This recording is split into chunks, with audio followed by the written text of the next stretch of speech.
दिन पहले राजस्थान और मध्य प्रदेश में मासूम बच्चों की जान गई एक कॉफ सिरप की वजह से। क्या आप जानते हैं इसके पीछे छिपा है एक खतरनाक रसायन? सिरप था cold drip Sresan pharmaceuticals company द्वारा बनाया गया था। इसमें पाया गया डाइएथिलीन ग्लाइकोन, जो मानव शरीर के लिए बहुत ही खतरनाक होता है। इसके सेवन से बच्चों की किडनी, लीवर और सांस लेने में प्रॉब्लम होती है। उन 23 मासूम बच्चों की चली गई जान इन कॉफ सिरप की वजह से।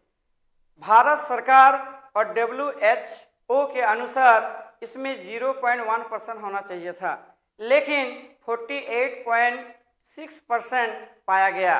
अब बताइए कि ये सरकार की गलती है या कंपनी की? आप कमेंट करके ज़रूर बताइए।